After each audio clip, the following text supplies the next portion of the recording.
Hello, everyone. I'm a lot happier now than before we received the news that this paper received the Best Paper Award for TAC. I'm also a bit more stressed than before because I'm giving this presentation.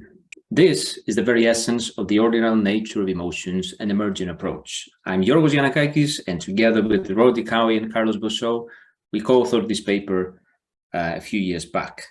And we're very honored to actually be here. Now, if you pass the paper title through a stable diffusion as a prompt to stable diffusion, you end up with these wonderful images, generated images by stable diffusion, which I feel are visually representing what this paper is about, which was quite fascinating, to be honest. Now, we met with Roddy back in 2015, and we had this idea and a consensus that emotions should be represented in an ordinal way. The tools we are making should be, the annotation tools we are making should be able to cater for that.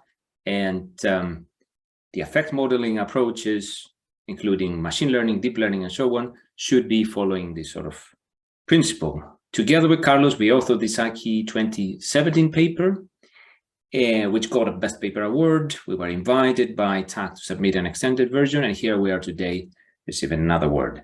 We truly believe this is a revolutionary way of looking at emotions, a thesis that essentially emotions are intrinsically ordinal. And that thesis is supported by both theoretical arguments and empirical evidence we could find across many, many, many disciplines.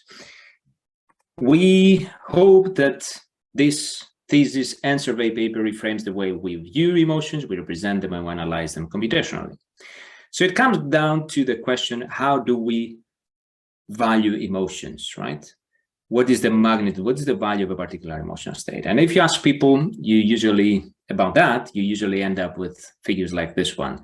It is a terrible truth and a sad truth that people do disagree when it comes to giving a value to a particular stimulus, like an emotional manifestation and so on.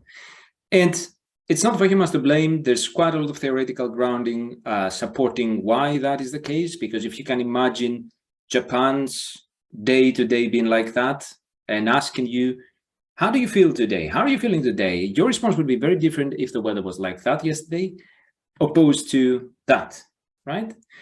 And beyond theoretical grounding, there's quite a lot of compelling evidence across many disciplines, including neuroscience, behavioral economics, marketing, social psychology, and so on, suggesting that our brain encodes values in a relative fashion. And thereby, this is what we are capable of doing as well, assigning those values to these subjective phenomena. There's even more evidence that we are able to find in artificial intelligence, affective computing research, suggesting that it is so much more reliable and general to represent emotions as an ordinal phenomenon and annotate them and represent them in this particular way. So when it comes down to our position in this paper, it is very, very clear that emotions should be viewed as relative phenomena where their relationship between values does count. Instead, their magnitude doesn't. So you can think of happier versus less happier faces. You can think of changes, relative changes in arousal traces. You can think of differences within a Likert scale. You can think of differences in arousal values instead of the values themselves.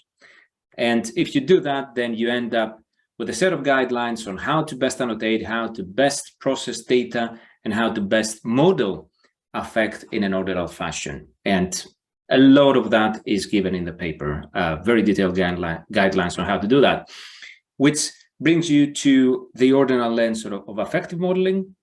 If you manage to process your data, annotate your data in this fashion, then you end up with ordinal labels. And then the best, arguably, way forward in order to process this data from a machine learning perspective is to apply preference learning. A less better way to do that is through classification. And finally, the worst of the three options is regression. Again, looking affective modeling from an ordinal lens. And I'm using my good, bad, and ugly spaghetti movie metaphor here because I think it visualizes well what's going on. So preference learning should be the choice here, and there are many algorithms out there from any type of supervised learning algorithm actually can be converted to a preference learner. So that sums it up. Thank you so much for your attention. Thank you so much for this award.